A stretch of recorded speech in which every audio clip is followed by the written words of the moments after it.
ang manggagamot na walang mukha. Sa isang liblib na baryo sa hilaga ng Pilipinas, may isang manggamot na kilala sa pangalang Aling Teresa. Minsan siyang nag-aral ng mga sinaunang gamot at ritual mula sa kanyang lola, isang tanyag na albularyo sa kanilang bayan. Si Aling Teresa ay may kahangahangang kakayahan sa pagpapagaling, kaya't marami ang dumadayo mula sa malalayong pook upang humingi ng tulong. Ngunit may isang bagay na hindi alam ng mga tao. Siya ay hindi isang karaniwang manggagamot. Minsan, may isang batang babae na dumating sa bahay ni Aling Teresa. Si Mara, isang bata mula sa kalapit na bayan, ay may sakit na hindi magamot ng mga doktor. Matagal nang nararamdaman ni Mara ang sakit sa kanyang tiyan at bawat gabi ay parang may humihila sa kanya mula sa loob. Ang mga magulang ni Mara ay nagdesisyong dumaan kay Aling Teresa, naniniwala silang siya lamang ang makakatulong. Pagdating nila sa bahay ng manggamot, agad silang sinalubong ng isang kakaibang lamig. Walang ilaw at tanging ang kaluskos ng mga halaman at ang ihip ng hangin ang maririnig. Pumasok sila at tumambad sa kanilang mga mata ang isang matandang babae na nakaupo sa harap ng isang maliit na altar. May mga kandilang nauupos at amoy ng insenso na bumabalot sa buong silid. Aling Teresa, wika ng ina ni Mara, kailangan po namin ng inyong tulong. Nakangiti si Aling Teresa at tumingin kay Mara. May sakit ang anak mo, hindi ba? Tanong niya sa isang tinig na malumanay, ngunit may kalakip na kabang nananaman sa puso ng batang babae. Hindi simple ang sakit na ito. Tumango si Mara at tinanong ng ina, ano po ba ang gamot? Ano ang kailangang gawin? Naglakad si Aling Teresa patungo sa isang kahon sa sulok ng silid. Pinuksan ito at kinuha ang isang maliit na pang-akit na kahoy na may mga sigil at simbolo ng sinaunang mga albularyo.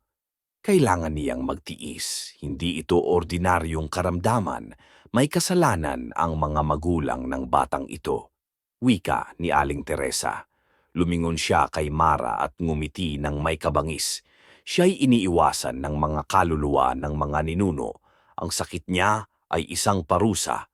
Nagulat ang magulang ni Mara, ngunit bago pa sila makapagtanong, nagbago ang ekspresyon ni Aling Teresa.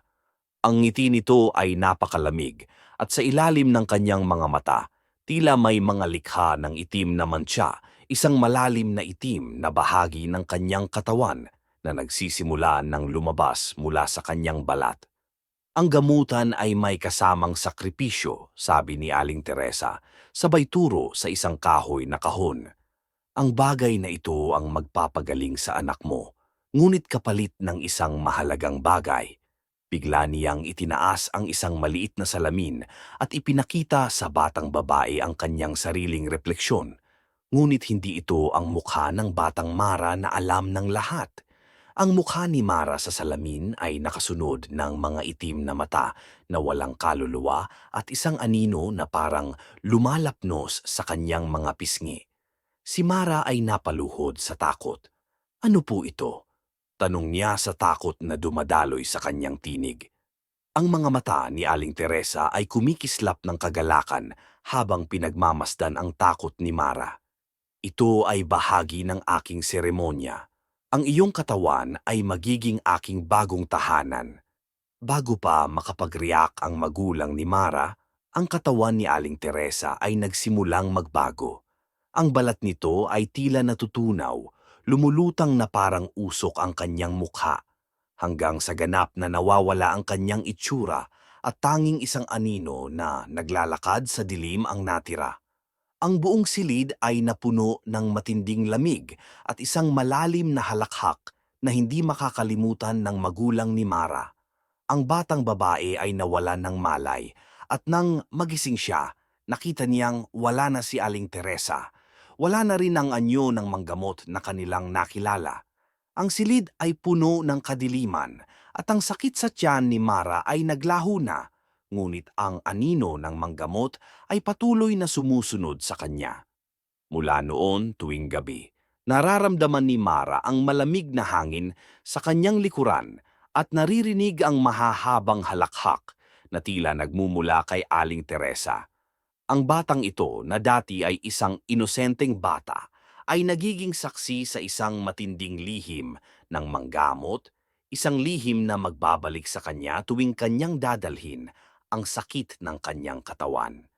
At sa bawat gabi ang mga tao sa baryo ay naririnig na nagmumumog ng mga kwento tungkol sa isang manggamot na wala ng mukha na naglalakad sa dilim upang kunin ang mga kaluluwa ng mga batang naglalakas loob na maghanap ng gamot mula sa kanyang mga kamay.